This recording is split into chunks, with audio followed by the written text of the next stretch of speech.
बाबा साहब अम्बेडकर की 126वीं जयंती ये पूरे देश में नहीं पूरे विश्व में बड़े उत्साह के साथ मनाई जा रही है। वाजपेयी जी साहब का ध्यान आकर्षण करना चाहूंगा। सर 125वीं जयंती के उपलक्ष्य में ये पूरे देश में जिस तरह से भी उपक्रम नहीं हुए होंगे वैसे एक ऐतिहासिक स्वरूप के उपक्रम हमने विश्वविद्यालय में 125वीं जयंती के रूप में हमने मनाए हैं। सबसे पहले मैं ये कहना चाहूंगा कि दीक्षा भूमि का निर्माण होने के बाद ये दीक्षा भूमि जो है पूरे इंटरनेशनल जो भी बुद्धिस्ट कंट्री है जहां जहां बुद्धिस्ट फिलॉसफी का अध्ययन होना चाहता है वो लोगों को सबको लगता है कि हम नागपुर में आए और बुद्धिज्म को पढ़े, बुद्धिज्म की फिलॉसफी को पढ़े। लेकिन ऐसा एक सेंटर नागपुर में होना चाहिए जहां पर लोग चाइना के हो, तिब्बत के हो, जापान के हो, शिलोंग के हो, वो सारे ये संशोधक है, विद्यार्थी है, वो अध्ययन और संशोधन करने के लिए नागपुर में आए। लेकिन ऐसी कोई जगह नहीं थी। तो हमारे आदरणीय कुलगुरु और हमारे मैनेजमेंट काउंसिल ने यह तय किया कि 150वीं जयंती के उपलक्ष्य में एक इंटरनेशनल स्तर का बुद्धिस्ट स्टडी सेंटर नागपुर में शुरू हो और हमने वो निर्णय लिया। और बताने के लिए बड़ा आनंद होता है कि 4 कोटि का प्रावधान कर कर हमने इंटरनेशनल बुद्धिस्ट सेंटर की बिल्डिंग यहाँ पर खड़ी की है। और वो बिल्डिंग खड़ी करने के पीछे उसके पीछे उद्देश्य यही था कि दीक्षा भूमि के माध्यम से बाबा साहब जो चाहते थे कि बुद्ध का विचार पूरे विश्व में फैले, वो बात दीक्षा भूमि में नहीं हो पाई। लेकिन वो जिम्मेवारी बन जाती है यूनिवर्सिटी की। हमने सेंटर शुरू किया तो सारे जो भी कंट्रीज है, बुद्धिस्ट कंट्री, एशियाई कंट्री, उसके साथ नागपुर यूनिवर्सिटी का इंटरनेशनल लिंकेज हो और वो सारे विद्यार्थी यहाँ पर आए और एक बिल्डिंग हमने बहुत बड़ी वास्तु यहाँ पर खड़ी की। हो सकता है कि आने वाले 2-3 महीने में उसका हम लोग उद्घाटन भी करेंगे। दूसरा हमने उपक्रम यहाँ पर किया है कि डॉक्टर बाबा साहब अम्बेडकर का तो नेशनल बिल्डिंग में जो कंट्रीब्यूशन है वो लोगों के सामने बहुत कम आया है। कुछ बाबा साहब के इतने बड़े कार्यों में कुछ हिस्सा ही जो लोगों के सामने आता गया, उनके मस्तिष्क पर आया गया। लेकिन बाबा साहब का जो contribution of doctor B R. Ambedkar on national building, राष्ट्र के उभारने में बाबा साहब का जो योगदान है वो लोगों के सामने आना चाहिए। निर्णय हमने लिया और हम यह बताना चाहते हैं कि इसके ऊपर एक 400 पेजेस की एक किताब सारे देश विदेश के जो विद्वान हैं जिनको बाबा साहब अम्बेडकर ने जो भी राष्ट्र उभारने में जो भी काम किया है उनके आर्टिकल्स मंगाकर वो किताब का भी प्रकाशन हम लोग करने जा रहे हैं। डॉक्टर भालचंद्र मुंगेकर को हमने उसका एक अतिथि संपादक बनाया और एक बहुत ऐतिहासिक स्वरूप का जो दस्तावेज होगा वो नागपुर विश्वविद्यालय का, जो बाबा साहब अम्बेडकर के राष्ट्रीय उभारने में उनका जो योगदान रहा है, वो चाहे एनर्जी हो या रिजर्व बैंक ऑफ इंडिया हो या वो अलग अलग फील्ड में बाबा साहब ने जो मिनिस्टर होने के बाद जो काम किया है वो लोगों के सामने आया नहीं, वो लाने का प्रयास हम लोग कर रहे हैं। किताब के भी प्रिंटिंग प्रोसेस में है और आने वाले महीने में ये किताब सामने आएगी। एक बहुत बड़ा ऐतिहासिक दस्तावेज जो है नागपुर विश्वविद्यालय लोगों के सामने रखने की कोशिश करेंगे। दूसरा, एक विश्वविद्यालय की हमारी खासियत है कि हमारे विश्वविद्यालय में ये डॉक्टर बाबा साहब अम्बेडकर की विचारधारा MA इन अम्बेडकर थॉट और MA इन बुद्धिस्ट स्टडी, ये दोनों अभ्यासक्रम पढ़ाने वाला, ये मुझे लगता है कि पूरे देश में हमारा विश्वविद्यालय है जहाँ दोनों अभ्यासक्रम यहाँ पढ़ाए जाते हैं। और लेकिन डॉक्टर बाबा साहब अम्बेडकर विचारधारा विभाग है तो बाहर के भी सारे जो लोग हैं उन्हें यहाँ पर आके संशोधन करना चाहिए, ऐसी सुविधाएं यहाँ उपलब्ध हो। इसलिए हमने doctor Ambedkar resource knowledge centre के रूप में डॉक्टर अम्बेडकर थॉट्स विभाग की लाइब्रेरी को डेवलप करने का हमने निर्णय लिया। और माननीय कुलगुरु महोदय ने पिछले बजट में तकरीबन 30 लाख रुपए की प्रोविजन हमने बजट में किया था, इस वक्त भी 20 लाख की प्रोविजन किया है कि बाबा साहब अम्बेडकर के विचारधारा पे जो लोगों ने किताबें लिखी हो या जो भी प्रकाशन हुआ वो विविध भाषा में क्यों न हो, वो सारा हम खरीदी करेंगे, हमारे ग्रंथालय में रखेंगे ताकि देश विदेश का कोई भी लड़का हमारे यहाँ पर रिसर्च करने आएगा तो उन्हें बाबा साहब के सारे फिलॉसफी के ऊपर सारे नॉलेज और ज्ञान उसे यहाँ पर उपलब्ध होगा। और कल ही हमने लाइब्रेरियन से बात किया तो उन्होंने कहा कि 30 लाख की प्रोविजन किए सर, हमने 25 लाख तक प्रोविजन खत्म किया है और बाकी प्रोविजन हम लोग खत्म करेंगे। एक नेशनल लेवल का रिसोर्स नॉलेज सेंटर हम यहाँ पर खड़ा कर रहे हैं। और उसके बाद जो यूनिक सेंटर हम नागपुर में जो खड़ा कर रहे हैं कि इंडियन कॉन्स्टिट्यूशन प्रीएम्बल पार्क, जो देश में कहीं नहीं है। नागपुर में कॉन्स्टिट्यूशन पार्क है लेकिन कॉन्स्टिट्यूशन प्रीएम्बल पार्क जो है हम यूनिवर्सिटी के doctor Baba Saheb Ambedkar law college जो है, जो हिस्टोरिकल लॉ कॉलेज है, इस लॉ कॉलेज में हम प्रियम्बल पार्क की निर्मित कर रहे हैं, जिसका बजट एनआईटी ने दिया हुआ है 4 करोड़ रुपए का। ये लोक निधि से इस प्रियम्बल पार्क का हम निर्माण करेंगे। जो भी लोग बाहर से यहाँ पर आएंगे तो कॉन्स्टिट्यूशन के जो वैल्यूज है, जो विद्यार्थियों को, नए जनरेशन को मिले, इस तरह से पार्क वहाँ पर डेवलप करने का हम लोग सारी कोशिश कर रहे हैं। और ये सारे प्रोजेक्ट जो है, ये बताने की हमारी कोशिश चल रही है कि 125वें जयंती के उपलक्ष्य में केवल भाषणबाजी ना हो, केवल व्याख्यानमालाएं ना हो, बल्कि कुछ ये हमारी यूनिवर्सिटी की जिम्मेवारी बन जाती है कि जो एक्ट ने हमें नए जनरेशन को एक आर्थिक और सामाजिक प्रेरक शक्ति के रूप में खड़ा करने की जिम्मेवारी हम पे सौंपी है, तो हम ऐसा कुछ कर दिखाए। और विद्यापीठ के फंड से ये सारा काम हम लोग ये 125वें जयंती में पूरा कर रहे हैं और 126वें जयंती में उसका सारा समारोह होगा और सब लोगों के सामने ये सब लोगों को हम लोग ये सारी चीजें हम लोग समर्पित करने जा रहे हैं। नागपुर को आंदोलन के तौर पर भी देखते थे, विचारधारा के तौर पर भी देखते थे, लेकिन जब जिक्र आया कि आपको नागपुर जाना है और बाबा साहब अम्बेडकर की 126वीं जयंती का मौका है, तो बहुत सारी स्थिति हमारे आंखों के सामने थी। उसकी वजह बहुत सारी है।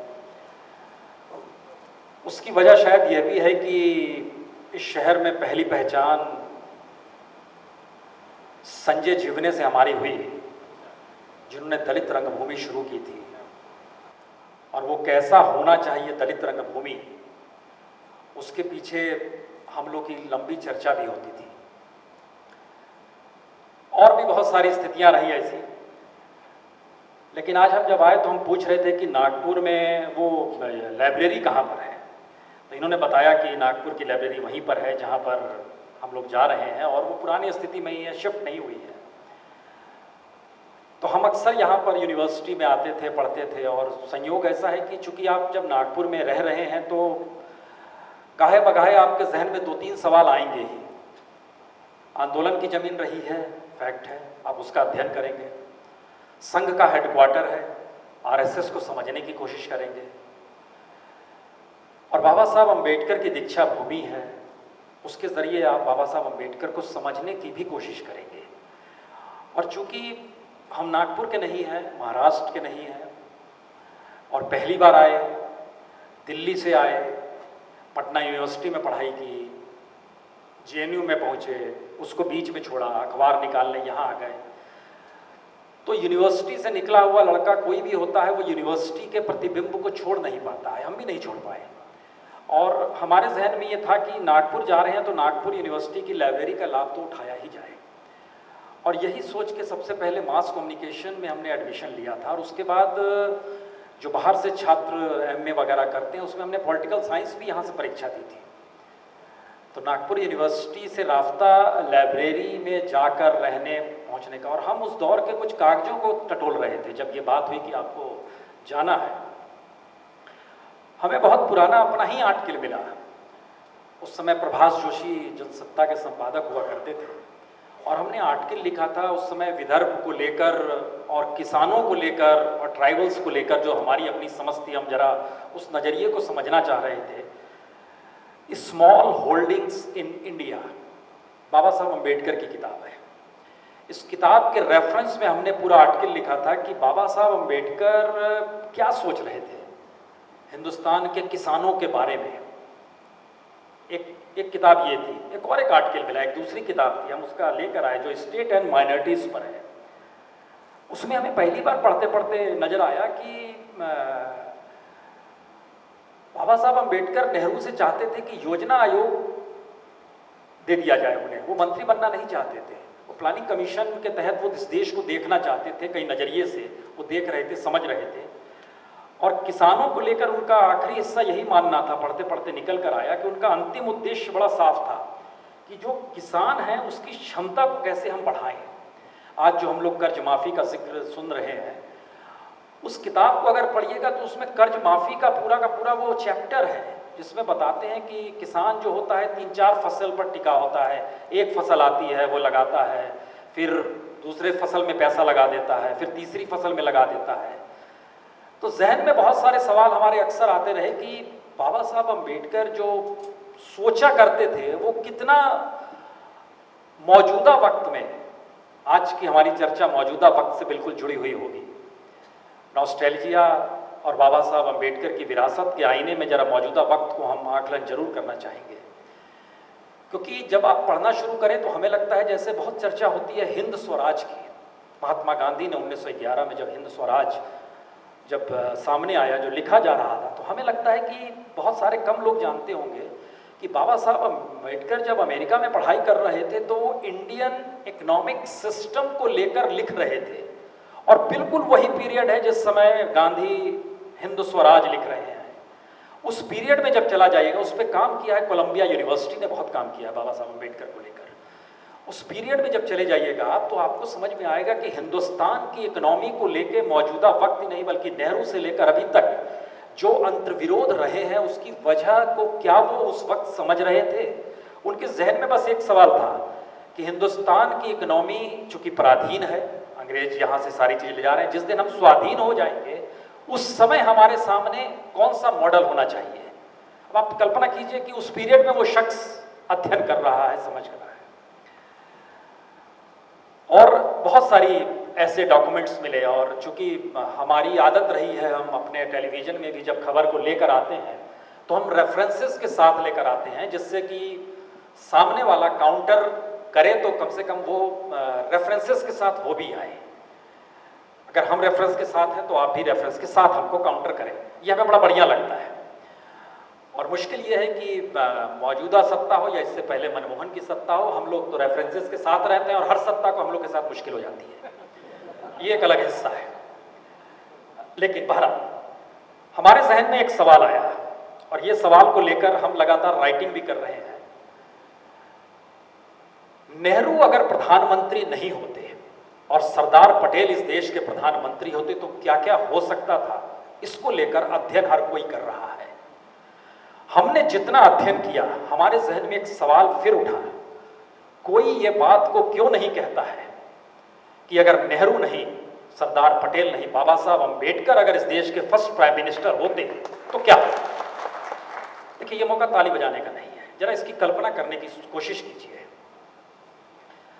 बाबा साहब अम्बेडकर का नाम लेकर हम किस रूप में एक्सप्लॉइट उस पूरी दलित कम्युनिटी से लेकर बाबा साहब की सोच को लेकर करते रहे हैं, इसका बेहतरीन नज़ारा अगर देखना है तो उसके लिए भी मेहनत करने की जरूरत नहीं है। संविधान दिवस 2 बरस पहले पार्लियामेंट में 2 दिन के लिए चर्चा रखी गई। उस 2 दिन की चर्चा को, वो चूंकि स्क्रिप्टेड सारी चीज़ें होती हैं और हम लोगों ने रिकॉर्ड भी किया, तो हर न्यूज़ चैनल की लाइब्रेरी में भी होगी, हमारी लाइब्रेरी में भी है। 2 दिन तक चर्चा संविधान पर हुई। संविधान दिवस का मौका था 26 नवंबर 2 बरस पहले 2015 में। कभी मौका मिले तो उसको कोशिश कीजिए, पढ़ देखिए जरा, उसमें क्या निकलेगा, पूरा निचोड़ क्या निकलेगा। पूरा निचोड़ आपको निकल कर आएगा, बीजेपी या आरएसएस खुद को बाबा साहब अम्बेडकर से जोड़ने का प्रयास कर रही है। कांग्रेस, मौजूदा कांग्रेस खुद को इंडिपेंडेंट कांग्रेस की स्थिति में लाकर देखना चाहती है कि उस पीरियड में जो डायलॉग्स थे बाबा साहब अम्बेडकर के कांग्रेस को लेकर, वो कैसे थे, किस रूप में थे, और वो हमारे ही हैं। यानी एक निकटता का जिक्र बार बार आता है। उस पूरी बहस में इस बात का जिक्र किसी ने नहीं किया है कि वो कौन सी वजह थी कि नेहरू के मंत्रिमंडल को छोड़कर बाबा साहब अम्बेडकर अलग हो गए। वो हिंदू कोड बिल था, कौन विरोध कर रहा था उसका? हिंदू कोड बिल के लेकर शहर शहर में किस तरीके से नारे कौन लगा रहा था, और हिंदू कोड बिल क्या कहता है? और बाबा साहब अम्बेडकर ने जो कहा और इस्तीफा दिया, हम आपको छोटा सा हिस्सा आपको बता दें, क्योंकि हमने जिक्र पहले ही कर दिया है कि बाबा साहब अम्बेडकर के रेफरेंस के साथ बात होनी चाहिए। और बाबा साहब अम्बेडकर मेरे ख्याल से उस दौर के या अपने दौर के सबसे सुपठित व्यक्तियों में से एक थे। इसका जिक्र ये नहीं है कि वो अमेरिका में economics, politics, social science, London में लॉ या फिर लंदन स्कूल ऑफ इकोनॉमिक्स में पढ़ाई कर रहे थे, बल्कि संस्कृत और पौराणिक, धार्मिक पौराणिक और वेद संबंधी जो समूचा वाङ्मय है उसका अनुवाद उन्होंने पढ़ा, समझा, और जो भौतिक स्थापनाएं उस दौर में थी उसको वो व्याख्या करते हुए आर्य और द्रविड़ को लेकर नई परिभाषाएं गढ़ रहे थे। वो इस बात का जिक्र कर रहे थे और उसके सांस्कृतिक महत्व को समझाना चाह रहे थे। और महत्व को समझाते समझाते वो इस चीज को भी बोलते हैं कि ब्राह्मणिज्म आप कास्ट में अगर देख रहे हैं तो मैं उसको एक सिस्टम में भी देख रहा हूं, और मुझे ये महसूस होता है कि अगर ये सिस्टम कंटिन्यू कर गया तो कल को अगर कोई जाटव भी उस पद पे आ जाएगा जहां पर ब्राह्मण बैठा हुआ है तो उसके भी वैसे ही रिएक्शंस होंगे। यानी वो सिस्टम को समझना चाह रहे थे, सिस्टम को लगातार समझ के उसको काउंटर कर रहे थे। हम इसलिए बार बार कह रहे हैं, क्यों बाबा साहब का नाम प्राइम मिनिस्टरशिप के लिए लेने से कोई भी आज भी घबराता है। बाबा साहब अंबेडकर ने जो हिंदू कोड बिल को लेकर जब इस्तीफा दिया था 27 सितंबर 1991, उन्होंने नेहरू को एक लेटर लिखा था। लिखते क्या है, बहुत दिनों से सोच रहा हूं, इस्तीफा देने का मन हो रहा है। एक चीज मुझे रोके हुए है, वो है इस पार्लियामेंट के जीवन काल में हिंदू कोड बिल पास हो जाए। मैं बिल को तोड़कर विवाह और तलाक तक उसे सीमित करने पर भी सहमत हो गया। इस आशा से कम इसे लेकर इन्हें लेकर ही हमने जो श्रम किया है वो सार्थक हो जाए। पर इस बिल के इस भाग को भी इस डिस्कशन में पार्लियामेंट के भीतर ही मार दिया गया। तो अपने मंत्रिमंडल में बने रहने का मुझे कोई कारण समझ में नहीं आता है, ये मैं इस्तीफा आपको दे रहा हूं। अब आप सोचिए वो क्या सोच रहे हैं हिंदू कोड बिल के जरिए। वो सोच रहे हैं पति की मौत हो जाएगी तो विधवा, बहन, बेटी, बेटा सबको बराबर संपत्ति मिलनी चाहिए। चर्चा भी आप कर सकते हैं। वो और क्या सोच रहे हैं, वो एक कानून के जरिए चीजों को समझना चाह रहे हैं और उस सिस्टम के मिथ को तोड़ना चाह रहे हैं जो सिस्टम एक अंग्रेजों का और दूसरा एक ब्राह्मणिकल स्टाइल में जो हमारे यहाँ शुरू से बना रहा है, वो इसको करना चाह रहे हैं। अब आज के परिप्रेक्ष्य में, और हमने जब आज इस सवाल को उछाला है कि क्यों कोई नहीं जिक्र करना चाहता है कि बाबा साहब अंबेडकर को प्राइम मिनिस्टर बनाना चाहिए। जब संविधान स्वीकृत हो गया उसके बाद उनका भाषण है, ये भाषण उन्होंने दिया है 25 नवंबर 1949। वो कहते क्या है, यह हिस्सा इसलिए सुनिए और इसके रिफ्लेक्शंस में हम लोग मौजूदा वक्त में आ जाएंगे। 26 जनवरी 1950 को हम अंतर विरोधों के जीवन में प्रवेश करने जा रहे हैं। कंट्रडिक्शन हमारे साथ जुड़ने जा रहा है। राजनीति में हम समानता प्राप्त कर लेंगे, परंतु सामाजिक आर्थिक जीवन में असमानता बनी रहेगी। राजनीति में हम यह सिद्धांत स्वीकार करेंगे कि एक आदमी एक वोट होता है और एक वोट का एक ही मूल्य होता है। अपने सामाजिक और आर्थिक जीवन में अपनी सामाजिक और आर्थिक संरचना के कारण हम ये सिद्धांत नकारते रहेंगे। इक्वलिटी वहां नहीं होगी। एक आदमी का एक ही मूल्य होता है, यह स्थिति सामाजिक और आर्थिक तौर पर नहीं रहेगी। कब तक हम अंतर्विरोधों का ये जीवन बिताते रहेंगे, कब तक हम अपने सामाजिक और आर्थिक जीवन में समानता को नकारते रहेंगे। यह जिक्र 49 में हो रहा है। बहुत दिनों तक हम उसे नकारते रहे तो हम एक ऐसा राजनीतिक लोकतंत्र को खतरे में डालकर ही करेंगे। इसीलिए जितनी जल्दी हो सके हम इस अंतर्विरोध को दूर करना चाहिए, वरना जो लोग इस असमानता से उत्पीड़ित हैं वह इस समाज द्वारा इतने परिश्रम से बनाए हुए राजनीतिक लोकतंत्र के भवन को ध्वस्त कर देंगे। इस परिप्रेक्ष्य में जितने भी आंदोलन हुए, चाहे वो दलित आंदोलन की एक अपनी पहचान रही है, ट्राइबल्स का आंदोलन है, आपके जहन में उठ सकते हैं कि किसानों का आंदोलन हुआ जो प्रांत दर प्रांत, चाहे वो तेलंगाना से शुरू होकर बिहार तक जाए, बंगाल तक जाए। इस देश में नक्सल आंदोलन हुआ। इस देश के भीतर माइनॉरिटीज के कुछ सवाल निकल कर आए,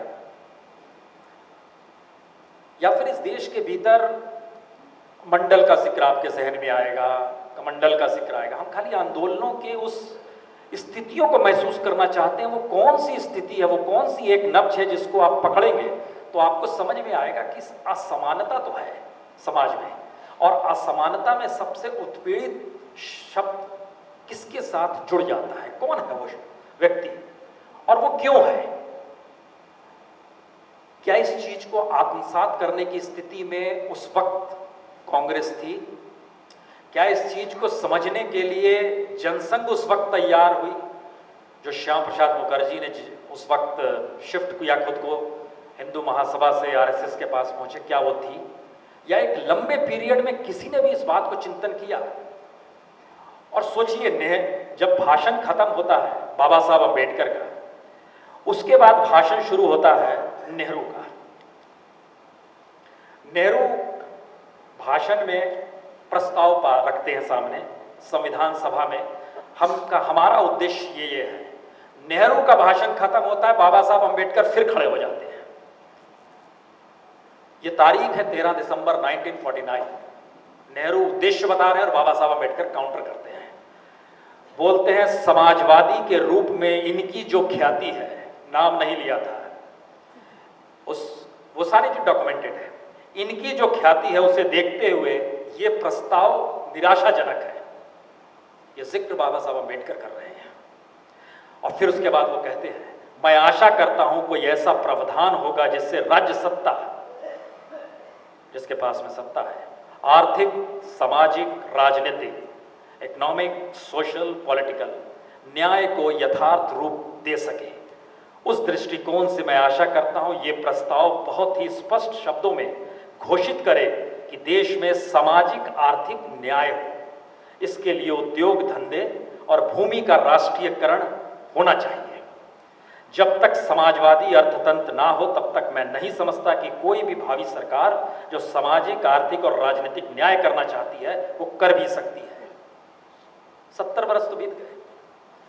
अब उस परिप्रेक्ष्य में नेहरू हो, इंदिरा हो, मोरारजी भाई हो, वीपी सिंह हो, चंद्रशेखर हो, अटल बिहारी वाजपेयी हो, मनमोहन सिंह हो, मौजूदा सरकार हो, इस असमानता का जिक्र किसने नहीं किया? हर किसी ने किया, अभी भी होता है। लेकिन यह असमानता कंटिन्यू क्यों करती है? फिर दोबारा लौटिए बाबा साहब अम्बेडकर को लेकर। बाबा साहब अम्बेडकर अध्ययन कर रहे हैं, बता रहे हैं, उन्होंने शिक्षा को बहुत महत्व दिया था। बीएचयू बन रहा था, मालवीय साहब सामने बैठे हुए थे और एक कोई अंग्रेज था, उनका नाम भूल रहे हैं, लेकिन मालवीय साहब और बाबा साहब अम्बेडकर के बीच के डायलॉग को सुनिए क्या बोलते हैं।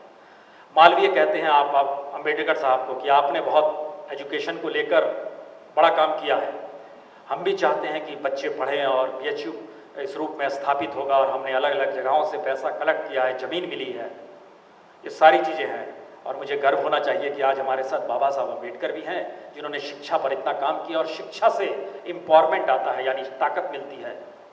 बाबा साहब अम्बेडकर खड़े होते हैं, बोलते हैं मालवीय जी मैं तो पढ़ा लिखा हूँ, डॉक्टरेट हूँ, लेकिन मैं अछूत ही कहलाता हूँ। मालवीय जी कुछ सेकंड के लिए खामोश हो जाते हैं, उन्हें समझ नहीं आता है। बोलते हैं नहीं आप हमारे मित्र हैं, आप ऐसे शब्द अनटचेबल का शब्द आप इस्तेमाल क्यों कर रहे हैं? बोले मुश्किल ये नहीं है, एजुकेशन तो इसलिए होनी चाहिए कि आप सत्ता की भाषा को समझ सकें, लेकिन उसके बाद की जो लड़ाई है उस लड़ाई को हमें लड़ना होगा और समझना होगा कि इस देश में किन स्थितियों के साथ अगर अंग्रेजों से पावर शिफ्ट हुआ है तो उस पावर शिफ्ट होने के बाद वो कौन सी स्थिति आनी चाहिए, इस पे आप क्यों नहीं कहना चाहते हैं? मालवीय जी जो एक वक्त कांग्रेस भी संभाल रहे हैं और हिंदू महासभा भी चला रहे हैं, हिंदू महासभा का राष्ट्रीय अधिवेशन खत्म हो रहा है तो दरवाजा बंद कर रहे हैं और बैनर जो है कांग्रेस का लगा रहे हैं, उसी सभागृह में फिर कांग्रेस का अधिवेशन शुरू हो रहा है। यह भी स्थिति मालवीय जी ने देखी हुई है, लेकिन डिस्कशन में वहां वो नहीं आ रहे हैं जहां बाबा साहब अम्बेडकर छूना चाह रहे हैं। तो वो सारी फिलॉसफी जब जिक्र कर रहे थे मेश्राम जी की हम यूनिवर्सिटी में चाहते हैं रिसर्च करें, हमें बहुत आशा है मेश्राम जी की, अगर क्या वाकई इस देश के लोग बाबा साहब अम्बेडकर उस वक्त जो सोच रहे थे, हम सरदार पटेल के बारे में बहुत जानते हैं कैसे उन्होंने प्रांतों को मिलाया, हमारे जहन में महात्मा गांधी और बाबा साहब अम्बेडकर के बीच का जो संघर्ष है, चाहे वो अस्मिता को लेकर हो कि साथ हमारी अस्मिता अलग रहनी चाहिए, चाहे वो पूना पैक्ट के जरिए जो बाबा साहब अम्बेडकर को चोट लगी, मानसिक तौर पे उन्हें समझ में आया कि किस तरीके से नहीं हो रही चीज़ें, ये सारी चीज़ें लोग जानते समझते हैं। लेकिन क्या उस पीरियड में जो बाबा साहब अम्बेडकर हिंदुस्तान, आने वाले हिंदुस्तान को देखना चाह रहे थे या देखने की कोशिश करते हुए जिन रचनाओं को रच रहे थे, क्या वो है? इस बात का जिक्र इसलिए है, उस समय क्या जनसंख्या थी जब भारत की आजादी मिली? 31 करोड़। आज की स्थिति में हिंदुस्तान में दलितों की तादाद कितनी है? 20 करोड़ 13 लाख। अब आप सोचिए, हम जब 70 साल का जिक्र करते हैं, 20 करोड़ 13 लाख में आपको जान के हैरत होगी, लिटरेसी रेट खुश हो सकते हैं 66% है, लेकिन कितने ग्रेजुएट होते हैं? सिर्फ 4% लोग ग्रेजुएट होते हैं। हिंदुस्तान में सरकारी नौकरी में कितने लोग हैं? सिर्फ 3.96%। क्या स्थिति है? इसके आगे की स्थिति हम आपको बतलाते हैं, क्योंकि हिंदुस्तान में जब जब जिक्र इस बात का होता है कि एम्पावरमेंट होना चाहिए, हम भी कह सकते हैं एम्पावरमेंट होना चाहिए, लेकिन आपकी भागीदारी कहां पर है, किस रूप में है? हम आपको एक बजट बतलाते हैं कि इस बजट का मतलब ये हो जाता है कि समूचा जो बजट बनाया जाता है और उसमें उसको कहते हैं शेड्यूल कास्ट सब प्लान ऑल मिनिस्ट्री, सारे मंत्रालयों के जरिए बजट एलोकेशंस होते हैं कि एसटी के लिए इतना कर रहे हैं, शेड्यूल कास्ट के लिए इतना कर रहे हैं, इसके लिए इतना कर रहे हैं। 2014-15 सबसे ज्यादा बजट दिया गया सारी मिनिस्ट्रीज को मिला के शेड्यूल कास्ट के लिए इस देश में। कितना दिया गया? 43,208 करोड़, सारी मिनिस्ट्री। हम इस बात का जिक्र क्यों कर रहे हैं, खासतौर से हम आपको बताएंगे। अगले बरस 2015 और 16 सारी मिनिस्ट्रियों को मिला के कितना बजट दिया गया? 43,000 करोड़ से घटकर वो आ गया 30,850 करोड़। इस बार जो बजट आया है 16-17 का बजट जो आया, उसमें कितना दिया गया? 38,833 करोड़। उससे पिछले बरस दिया गया था 30,000 करोड़, हम कह सकते हैं हमने बढ़ा दिया। 2014-15 से फिर भी कम है। जितनी तादाद हो, प्लानिंग कमीशन जब बन रही थी इस बात का जिक्र हुआ था, नेहरू ने अपने भाषण में जिक्र जब किया था, तो राजेंद्र प्रसाद ने अपने पहले प्रेसिडेंशियल भाषण में इस बात का जिक्र किया था कि जो बजट एलोकेशंस होना चाहिए, कम से कम जो समुदाय जितनी बड़ी तादाद में है उसको उतना उस बजट का हिस्सा मिलना चाहिए। या तो वो गलत थे या मौजूदा वक्त गलत है। मौजूदा वक्त इसलिए गलत है क्योंकि 16-17 का बजट 38,833 करोड़ कहता है जो दिया गया है, और होना चाहिए 77,236 करोड़, 77,236 करोड़। ये बड़ी छोटी सी बात है कि बजट आ जाएगा तो क्या होगा, यकीनन बजट आ जाएगा तो क्या होगा। इसके आगे के अध्ययन में आप आइए। हिंदुस्तान के भीतर हम लोग जिक्र बार बार करते हैं मनरेगा का। मनरेगा के तहत बेस्ट पॉलिसी मानी जाती है, उसको मनमोहन सिंह के दौर में अपनाया गया और मोदी गवर्नमेंट ने उसको ना सिर्फ मान्यता दी बल्कि उसको हाईएस्ट बजट एलोकेशन दिया गया है, जो सबसे ज़्यादा बजट एलोकेशन है। हमने उसका भी अध्ययन करना शुरू किया कि भाई सबसे गरीब माना गया है जो मनरेगा का मजदूर होता है, कितना मिलता है उसको? तो वो अब 150 रुपये कर दिया गया है प्रतिदिन का, जो सामान्यतः कमीशन खत्म कर दीजिए तो 125 मिलते हैं, और बहुत कमीशन कम कर दीजिए तो 75 रुपये मिलते हैं। यानी आधा जो है हिंदुस्तान में कहाँ चला जाता है ये आप समझ सकते हैं।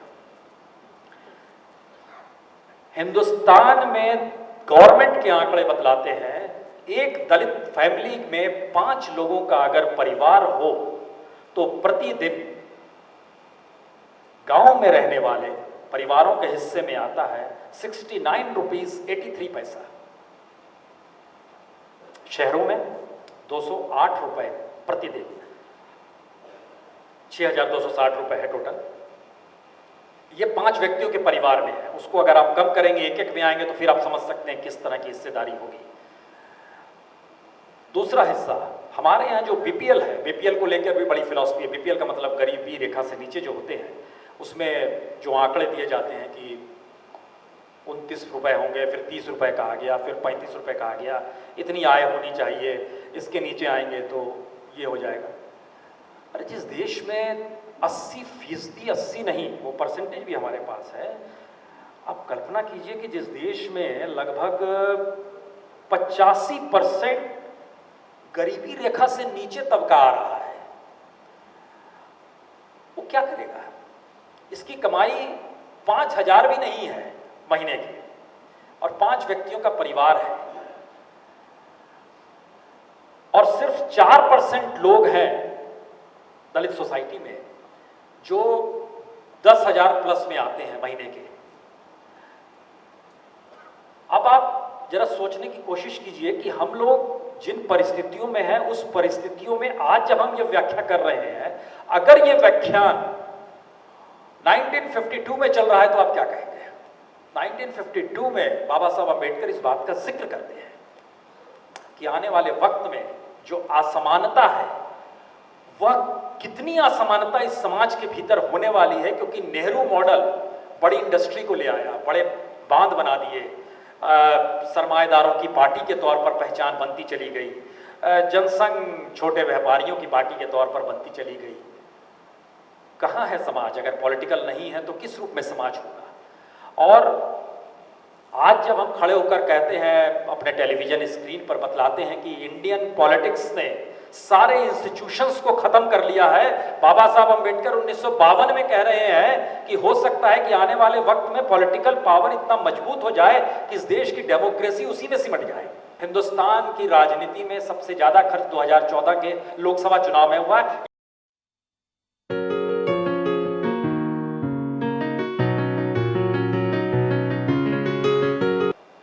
यानी डेमोक्रेसी ही पॉलिटिकल पावर हो जाए, ये वो सोच रहे हैं उस पीरियड में।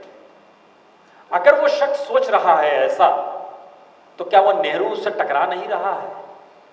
क्या वो उस वक्त के तमाम पॉलिटिकल सिस्टम से टकरा नहीं रहा है? यकीनन टकरा रहा है।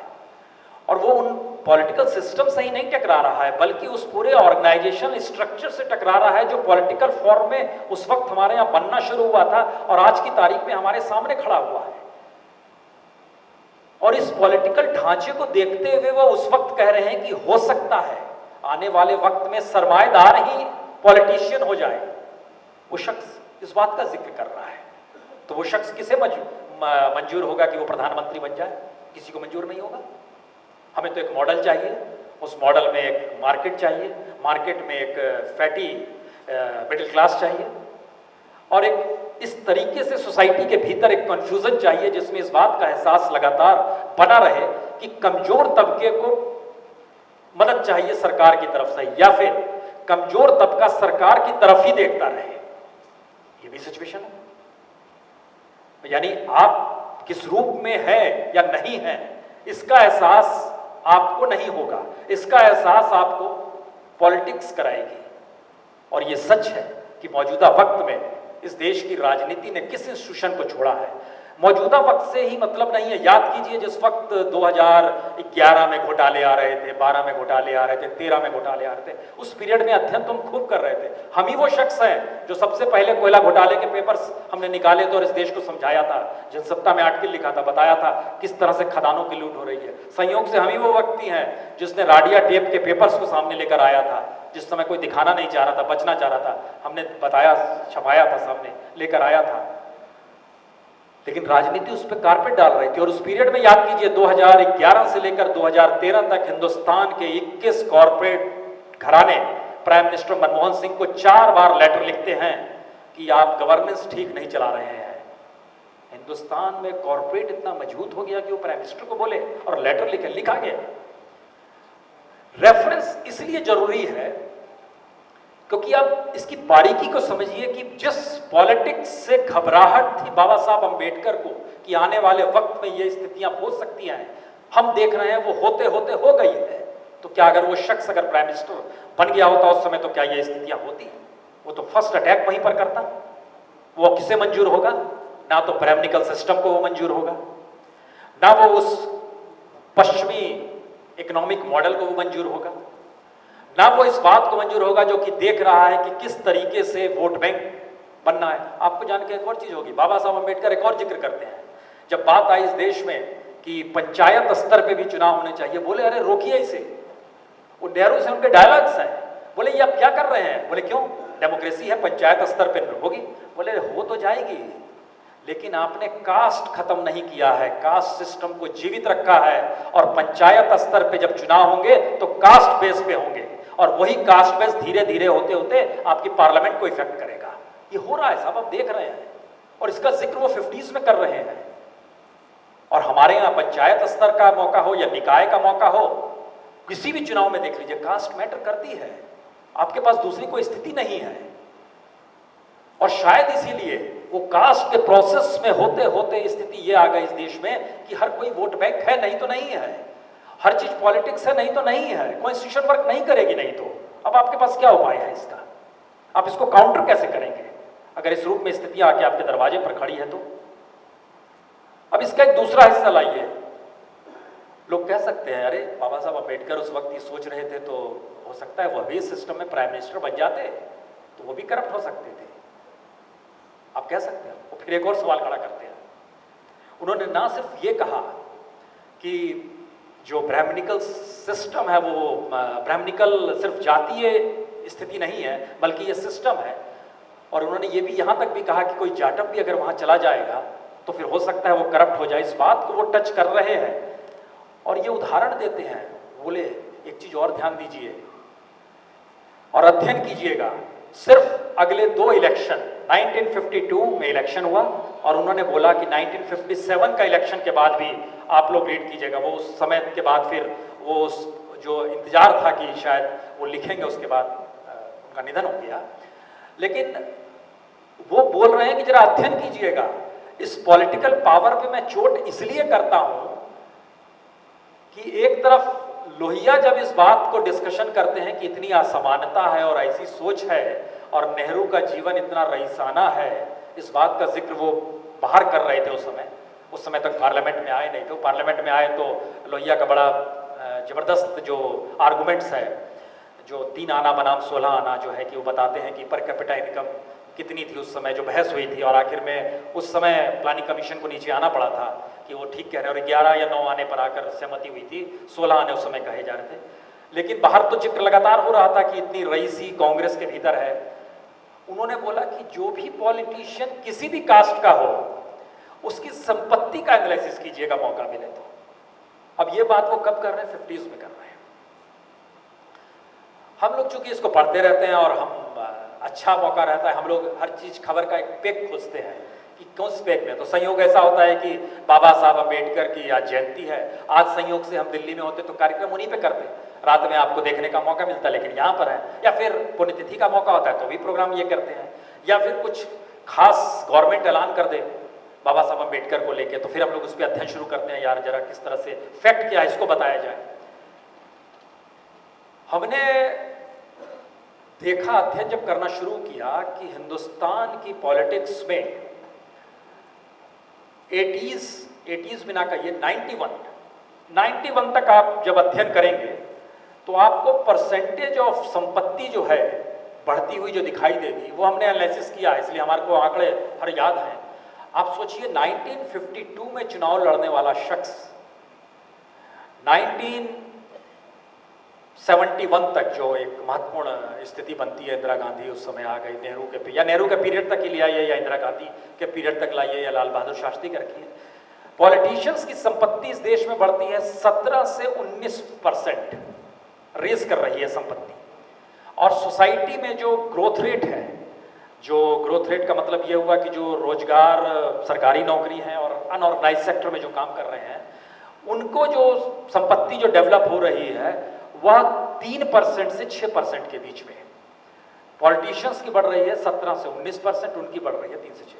71 से 91 के बीच में आइएगा, पॉलिटिशियंस की संपत्ति जो है वो राइज की, वो 33% से लेकर लगभग 43% तक, 10% का हम लोगों ने रेंज रखा, उसके बीच में वो कर रही है। गवर्नमेंट सेक्टर में जो पैसा मिल रहा है वो एवरेज में हम लोगों ने निकाला था, फिर अनऑर्गेनाइज सेक्टर का उस रूप में मिला नहीं, उसकी बड़ी कम थी, लेकिन वो 7% से आगे बढ़ नहीं पाया। 7% 50% ये बढ़ गया। 91 के बाद से, 91 इसलिए एक महत्वपूर्ण स्थिति है क्योंकि वो हमारे यहाँ मार्केट इकोनॉमी का बाजार खुलता है, मनमोहन सिंह की फिलॉसफी आती है और पीवी नरसिम्हा राव का दौर आया है, सब चीज़ खुल रहा है, बाजार खुल रहा है, आवारा पूंजी हिंदुस्तान में आ रही है, हिंदुस्तान की पूंजी बाहर जा रही है, लग रहा है सीमा की रेखा मिट जाएगी, बहुत सारी चीज़ें बाहर जा रही है, अंदर आ रही है, ये प्रोसेस शुरू होता है। 91 से लेकर 2001 तक 10 बरस में पॉलिटिशियंस की संपत्ति 50% से रेज करके 75% चली गई। ये पॉलिटिशियन अभी हम सिर्फ लोकसभा का बतला रहे हैं आपको, राज्यसभा वाला मसला पे भी आ जाएंगे और विधानसभा में भी आ जाएंगे। वो रेज कर रही है, इतनी पहुंच गई।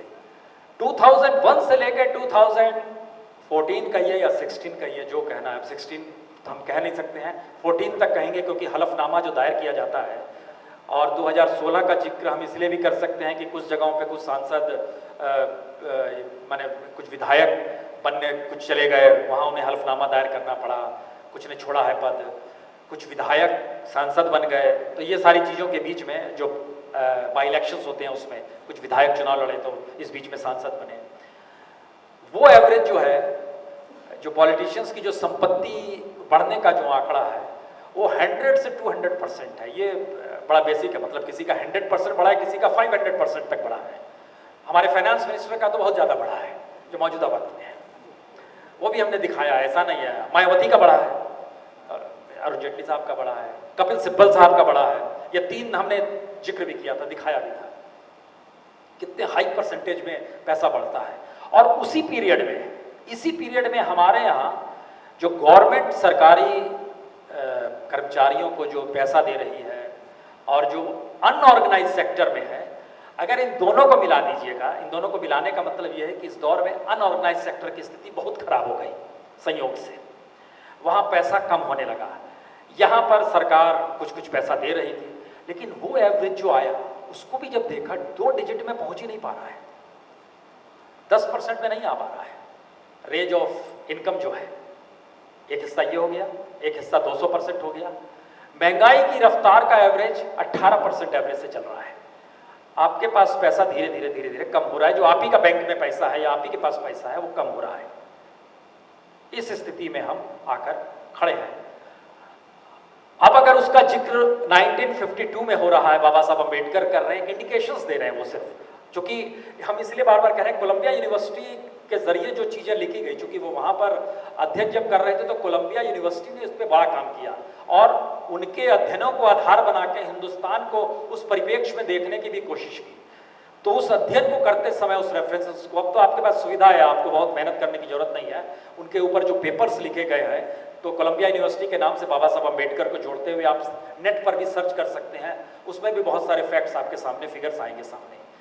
हम लोग इस स्थिति में खड़े होकर समझना चाह रहे थे कि फिर वो कौन सी स्थिति थी जिसमें इस बात का जिक्र हो जाता है कि साहब ये वोट बैंक है, इस वोट बैंक के एम्पावरमेंट के लिए हम राहत इतना देंगे, पैकेज इतना देंगे और बाकी भी काम इतना देंगे। हमने इसका भी अध्ययन किया।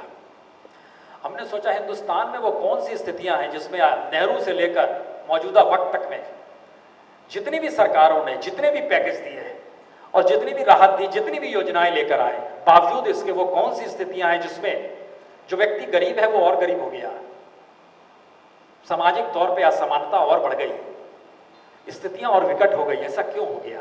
एक कारण पॉपुलेशन नजर आती है, पॉपुलेशन बढ़ रही है, आपके पास स्रोत सीमित हैं, आप स्रोत को डेवलप नहीं कर पा रहे हैं।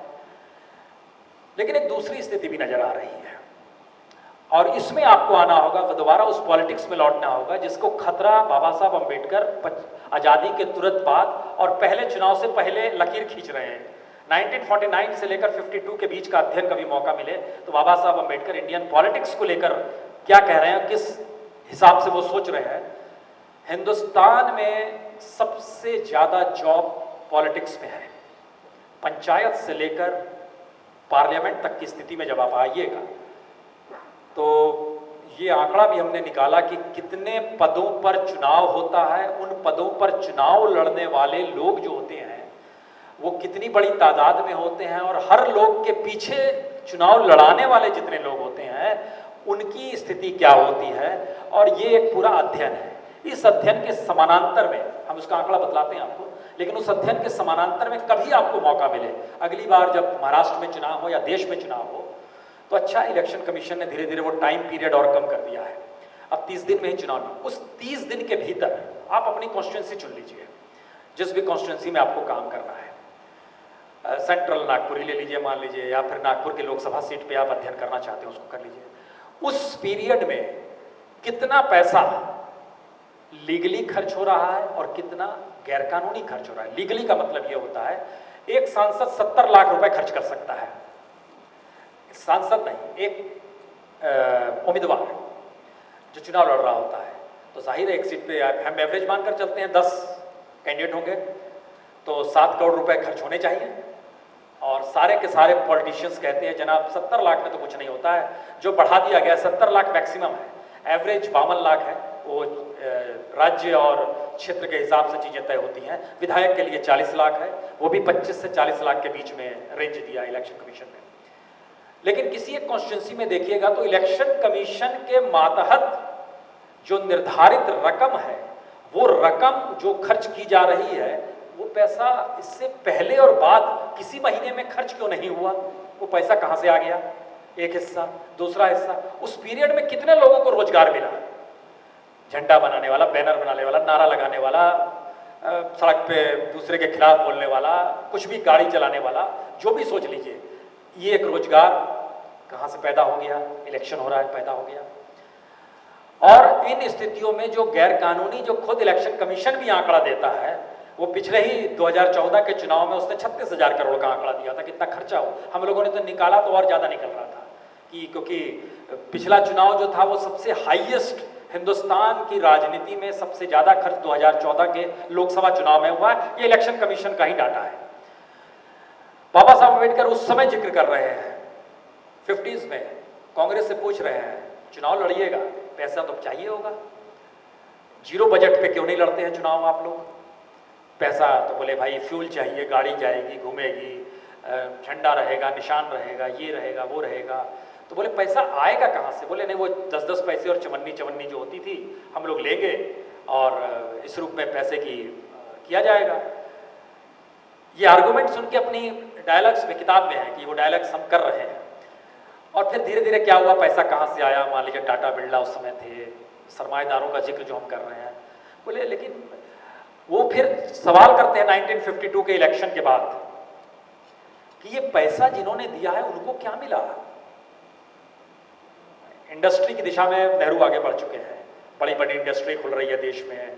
और फिलॉसफी, उसी समय चाइना में एक रेवोल्यूशन हुआ है। चाइना छोटी छोटी चीज़ों के साथ आगे बढ़ रहा है। छोटे रहट से सिंचाई हो जाए, गांव में डॉक्टर्स को बोल रहा है गांव में जाइए आप लोग काम करना शुरू कीजिए। हिंदुस्तान में उल्टी धारा चल रही है, या वहाँ उल्टी धारा चल रही है कि लोग को शहरों से गांव भेजा जा रहा है। भारत में ऐसी व्यवस्था की जा रही है कि गांव से लोग शहर, जिला मुख्यालय आए। ये एक प्रोसेस जब आप अध्ययन कीजिएगा तो आपको समझ में आ जाएगा कि क्यों गांव के गांव खाली आज हमें महसूस हो रहे हैं। उस समय हमने क्यों नहीं सोचा था उस समय, और बाबा साहब अम्बेडकर उस समय क्यों सोच रहे थे? तो वो उस इकोनॉमिक को समझ रहे थे। लंदन स्कूल ऑफ इकोनॉमिक्स का छात्र है कोई, और कोलंबिया यूनिवर्सिटी में पढ़ा हुआ है, कोई अध्ययन कर रहा है, वर्ल्ड वाइड वेस्टर्न इकोनॉमिक्स को समझ रहा है, पढ़ रहा है, समझ रहा है। और ब्रिटिश गवर्नमेंट भारत के खनिज संसाधनों को लूट रही है, उसमें वो लिख रहा है कि हमारी इकोनॉमी को स्वतंत्र हो जाना चाहिए। ये सारी चीजें लगातार चल रही हैं और वो शख्स अध्ययन करते हुए इंडिकेट कर रहा है हिंदुस्तान के बारे में लगातार। और हम आज की तारीख में उसी को लेकर खड़े होके, हम या तो बाबा साहब को लेकर बहुत इमोशनल हैं कि भाई बाबा साहब हैं, या फिर इस बात को लेकर है कि बाबा साहब के जरिए ही हम जिक्र करें, अपने आप को किसी तरीके से जोड़ लें। लेकिन उनकी फिलॉसफी नहीं सामने आनी चाहिए, इससे हम बचना चाहते हैं। क्योंकि फिलॉसफी आ जाएगी तो हिंदुस्तान की पॉलिटिक्स डगमगाने लगेगी। ये थोड़ा दिमाग में रखिएगा। हिंदुस्तान की पॉलिटिक्स, बाबा साहब अम्बेडकर की पूरी फिलॉसफी, चाहे वो आर्थिक क्षेत्र और सामाजिक क्षेत्र को लेकर हो, अगर पॉलिटिक्स आप छोड़ भी दीजिए, सब डगमगाने लगेगी। जवाब किसी के पास नहीं है इस बात का। जो हिंदू कोड बिल से बात शुरू हुई थी, कोई जवाब नहीं। और पार्लियामेंट के भीतर जो उन्होंने सवाल खड़े किए थे, उन सवालों का जवाब आपको आज भी कोई नहीं देगा। वो इमोशनल हो जाएगा, उसकी वो बोलेगा नहीं नहीं नहीं साहब, बाबा साहब ने बहुत पढ़ाई की और बहुत संघर्षपूर्ण जीवन था, संघर्ष से निकल कर वो सामने हो सकता है। ये सारी चीजें लगातार, चूंकि हर जयंती, हर पुण्यतिथि पर हम लोग लगातार इसको सुनते हैं और ये महसूस करते हैं। और ना सिर्फ यहाँ बल्कि विदेशों में भी इस बात का जब जिक्र होता है तो ये चीजें आती हैं हमारे सामने। लेकिन जो क्रिटिकल अध्ययन जब होना शुरू होता है हिंदुस्तान के परिप्रेक्ष्य में, तो वो कौन सी स्थितियां हैं कि दलित वोट बैंक के तौर पे रहे। बाबा साहब अम्बेडकर इमोशनली हमको नजर आने लगे और हिंदुस्तान का पूरा चरित्र एक दूसरा हो। सरमाएदारों का हमने जिक्र किया। राज्यसभा में हमने अध्ययन किया, 62% सांसद ऐसे हैं जिनकी अपनी कंपनियां हैं। और जो कमेटियां बनाई जाती हैं, पार्लियामेंट्री कमेटी बनाई जाती है, तो हर सांसद को उसमें स्पेस दिया जाता है। उदाहरण के लिए मौजूदा वक्त में जाना नहीं चाहिए, वो आप लोग अध्ययन कीजिए। जैसे उदाहरण इसलिए दे सकते हैं क्योंकि वो शख्स अभी हिंदुस्तान छोड़ चुका है, विजय माल्या। विजय माल्या को चुनाव कौन जिताता है? पहले राउंड में वहां की लोकल पार्टी होगी, उन्हें इंडिपेंडेंट कैंडिडेट है, कांग्रेस वोट डालती है, उसका टर्म खत्म हो जाता है। फिर दूसरी बार कौन जिताता है? तब कांग्रेस पल्ला झाड़ लेती है, बीजेपी जिताती है। विजय माल्या सांसद है। विजय माल्या एविएशन मिनिस्ट्री की पार्लियामेंट्री कमेटी के सदस्य हैं, सबसे प्रमुख, और उनकी लीडरशिप पे चल रही है, और उनका हवाई जहाज इस देश में उड़ रहा है, तो पॉलिसी क्या बनेगी उस उनके हवाई जहाज के लिए, ये आप सोच सकते हैं। तो ये हम विजय माल्या को लेकर कह सकते हैं आज की तारीख में, लेकिन 62% लोग हैं साहब, अब आप करो क्या करोगे। तो हमारी पूरी इकोनॉमी, हमारा पूरा पॉलिटिकल ढांचा अगर सिर्फ इन स्थितियों को देख रहा है कि कहां पॉलिटिकल वे में जो भी किसी भी तरीके से आ जाए। एजुकेशन मेरे ख्याल से सबसे महत्वपूर्ण है। हिंदुस्तान का बजट 53,000 करोड़, 53 और 63 के बीच में रेंगता है, और हिंदुस्तान से जो बाहर पैसा जाता है प्राइवेट सेक्टर में हायर एजुकेशन के नाम पर, जो छात्र और बच्चे जाते हैं विदेशों में, 93,000 करोड़ सिर्फ फीस देते हैं। रहना खाना पीना अलग है, 93,000 करोड़ सिर्फ फीस देते हैं। हेल्थ सेक्टर में आपके यहाँ का जो बजट है हिंदुस्तान के भीतर का, अगर समूचा बजट ले आइएगा तो वो तकरीबन 1 लाख करोड़, 1.25 लाख करोड़ से आगे का नहीं जाएगा। लेकिन प्राइवेट सेक्टर में हेल्थ सेक्टर के जरिए हर साल सिर्फ कमाई 6 लाख करोड़ से ज्यादा की है। अब कल्पना कीजिए आप कहां पर हैं। हम इन बात का जिक्र इसलिए कर रहे हैं क्योंकि जब संविधान लिखा जा रहा था तो उसमें इस बात का जिक्र किया गया था, ये मिनिमम जरूरतें हैं जो आपको मिलनी चाहिए, और इसको लेके वो लगातार जद्दोजहद कर रहे थे। और जद्दोजहद करने के बाद वो सवाल भी खड़ा करते हैं उसके बाद कि जिक्र तो हो गया, जिस आर्थिक और सामाजिक असमानता का हम बात कर रहे थे, यही नहीं अगर आप लोग लेकर आओगे, जो हमने ये डायलॉग्स पढ़े अभी, जो खुद बाबा साहब अम्बेडकर के हैं, जो उनके प्रस्ताव में दिए गए थे, उसी का ये असर सामने आने वाले वक्त में उभर आएगा कि आपके हाथ में कुछ बचेगा ही नहीं। जिसके पास पैसा है वही इकोनॉमी और वही सिस्टम रूल कर रहा है। अब आप क्या करोगे? इसका कोई उपाय किसी के पास, नेहरू के पास भी इसका जवाब नहीं था। गांधी जी तो थे नहीं, गांधी जी से झगड़ा होता उस पीरियड में तो फिर एक अलग बात हो सकती थी, क्योंकि देखिए उस समय के लीडरान कौन थे। बाबा साहब अम्बेडकर लड़ते तो किससे लड़ते? वो गांधी से ही लड़ सकते थे, इसको थोड़ा समझना चाहिए। वो नेहरू से नहीं लड़ सकते थे। नेहरू की बौद्धिक क्षमता चैलेंज नहीं कर पाती अम्बेडकर को। गांधी की बौद्धिक क्षमता इसलिए चैलेंज कर पाती क्योंकि गांधी देश देख रहे थे, दुनिया देख रहे थे, और वो लोगों को औजार बना रहे थे संघर्ष करने के लिए। तो इस डायलॉग को बाबा साहब अम्बेडकर समझ रहे थे कि उन्हें कहाँ चीजें टकरानी है, कहाँ किसे गिराना है, लेकिन कोई उपाय नहीं था, क्योंकि गांधी भी नेहरू के मोहपाश में थे या मोतीलाल नेहरू के मोहपाश में थे, और पार्टी उस पैसे से चल रही थी। एओ ह्यूम कौन थे? एओ ह्यूम जिन्होंने 1885 में कांग्रेस का निर्माण किया, कौन थे वो? सरकारी नौकर थे साहब। 1882 में उन्होंने इस्तीफा दिया था, और धीरे धीरे ब्रिटिशर्स को महसूस होने लगा था इस देश के भीतर कि अलग अलग जगहों पर समुदाय इस देश में खड़े हो रहे हैं। जो आज सीआईडी की रिपोर्ट्स जो आती हैं, जो गवर्नमेंट आज के दौर में करती है, उस पीरियड में ब्रिटिशर्स भी कह रहे थे। तब उन्होंने ह्यूम से कहा, यार एक पार्टी तो बनाओ जिसमें पॉलिटिशियंस की आवाजाही हो, बड़े। ये रजनी पामदत्त की किताब पढ़िएगा इंडिया टुडे, उसमें बड़ा क्लियर कट लिखा गया है। तो हम लोग जिस स्थिति में लगातार चीजों को आज सोच रहे हैं, हो सकता है जब आजादी के 100 वर्ष हो जाए उस दिन भी हम यही डिस्कशन कर रहे हो। उम्र बढ़ चुकी होगी, आपकी भी उम्र बढ़ चुकी होगी, हो सकता है हम यही डिस्कशन कर रहे हो। प्राइम मिनिस्टर मौजूदा वक्त में कह रहे हैं 75 ईयर्स 2022 में भारत की आजादी के होंगे, हमको उस समय के लिए तैयार ना। हो सकता है उस दिन भी हम लोग भाषण इसी रूप में देकर आपसे डिस्कशन कर रहे हो, या इसी तरीके की स्थितियां बनी हो। क्यों ये स्थितियां हैं, और इन स्थितियों को काउंटर करने के लिए हमारे पास वो कौन से सवाल है जो गायब है? जाहिर है यहाँ पर, और जो एजुकेशन दिया जा रहा है, बार बार विश्राम जी हम धन्यवाद दे रहे हैं आपको कि आप ऐसा रिसर्च सेंटर तो खोल दें नागपुर में, जहां पर लोग आए और वो सारी किताबें मौजूद रहे, और यहाँ के स्टूडेंट कम से कम निकले, पढ़े, समझे। क्योंकि अब जो एजुकेशन सिस्टम हमारा जो दिया जा रहा है, उसमें सरकारी आंकड़े खुद ही कहने को तैयार हैं कि साहब एक बात तो है, लगभग पूरे देश के भीतर में 2.25 लाख शिक्षक चाहिए, कम हो रहे हैं, सरकारी नौकरी चाहिए उन्हें, लेकिन दे नहीं पा रहे हैं। क्या करें? कुछ स्टेट के हाथ में है, कुछ सेंटर के हाथ में है। खुद ही कह रहे हैं कि हम वर्ल्ड वाइड के एजुकेशन सिस्टम से लगभग परसेंट में कन्वर्ट करेंगे तो 60% नीचे है, हमारा नहीं है। हम लोग यूपी बिहार में लगातार वो करते रहते हैं। पिछले दिनों हमने दिखाया भी कि टॉपर की क्या हालत है। टॉपर साहब पॉलिटिकल साइंस की हुई है, लेकिन पॉलिटिकल साइंस शब्द नहीं बोल पा रही है, हमने ये भी दिखाया, टीचर जो पढ़ा रहा है वो ABCD नहीं बोल पा रहा है, वो पता नहीं है उसको कि प्राइम मिनिस्टर कौन और प्रेसिडेंट कौन है, स्टेट कैपिटल कौन सा है, नहीं पता। हम किस एजुकेशन की बात कर रहे हैं? हम उस एजुकेशन की बात कर रहे हैं जिसमें लिटरेसी होनी चाहिए। लिटरेसी का मतलब ये होता है ABCD क ख ग का ज्ञान आपको हो जाए। ये स्थिति में हिंदुस्तान अगर भटक रहा है तो आप कहां पर खड़े होंगे?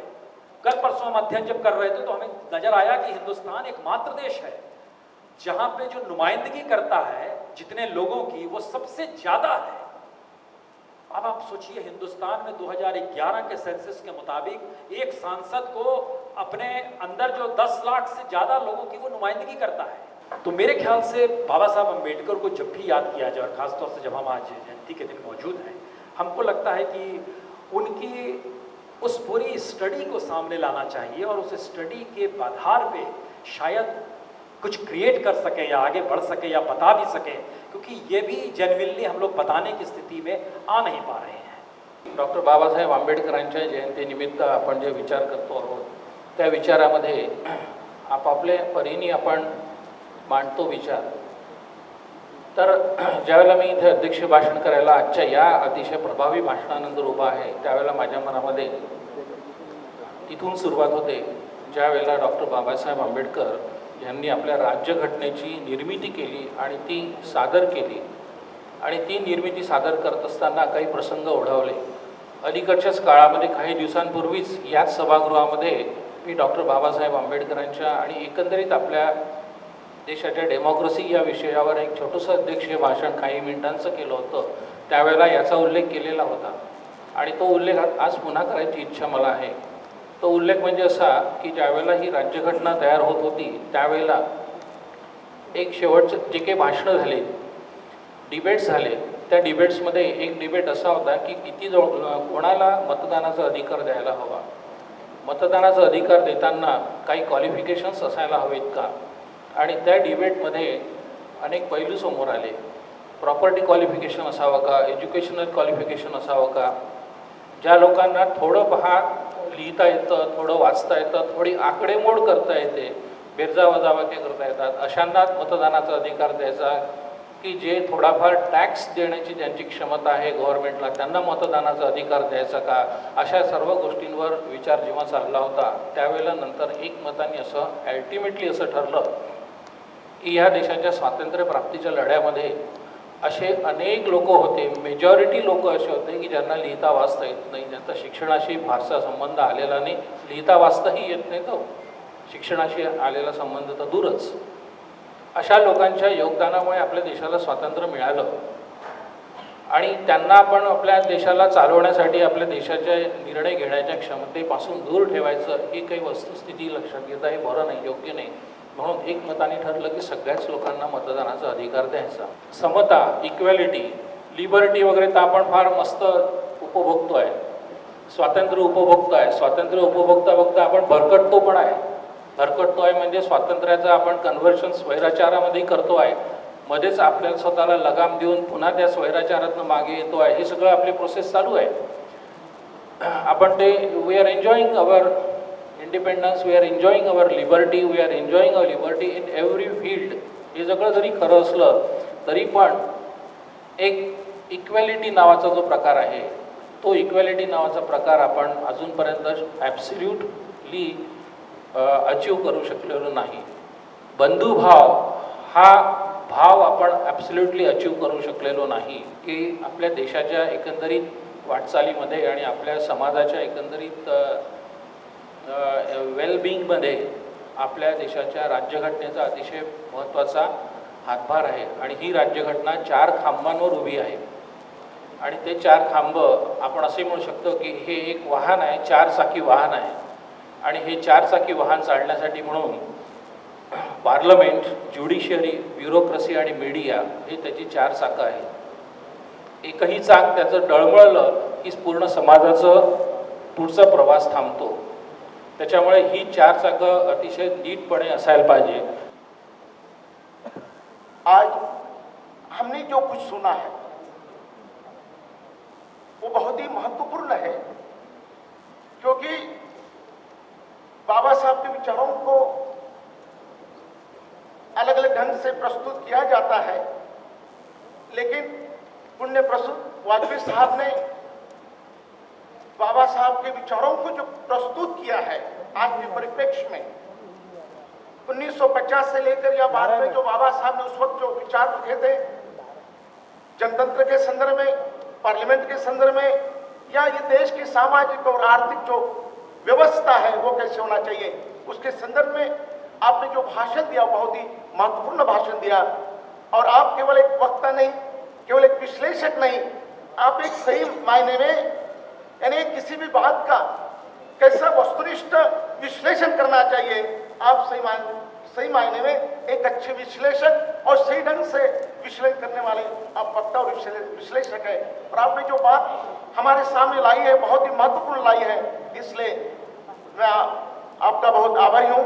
और एक बात बताना चाहता हूं कि आप यहाँ आए, आपने भाषण दिया और भाषण देने के बाद आपने जो भाषण उसका जो परिणाम हुआ वो परिणाम बहुत ही महत्वपूर्ण है। आप एक वक्ता के रूप में, एक विश्लेषक के रूप में, एक अच्छे वस्तुनिष्ठ विश्लेषक के रूप में मुझे लगता है आपने ये सभा जीत ली है। और आपकी जो सोच है और जिस ढंग से आपने विचार बतलाए हैं, हमें भी और आज के ये जो विद्वज्जन है उनको भी सोचने को मजबूर किया है कि हमने बाबा साहब के विचारों को किस तरफ देखना चाहिए आज के परिप्रेक्ष्य में। केवल एक राज के नेता, एक सामाजिक सुधारक के रूप में नहीं, बल्कि इस देश का निर्माण जो बाबा साहब ने किया, उनके विचारों के द्वारा इस देश में जो बदलाव आया है वो बदलाव बहुत ही महत्वपूर्ण है। और दृष्टि से आपने जो विचार रखे, बहुत ही सटीक विचार रखे हैं। मैं नागपुर विश्वविद्यालय की ओर से आपका बहुत आभारी हूं कि आपने ऐसी एक नई सोच आज बाबा साहब के जयंती के उपलक्ष्य पर हम सभी के सामने रखी है। और आप सभी लोगों को मैं धन्यवाद देता हूं।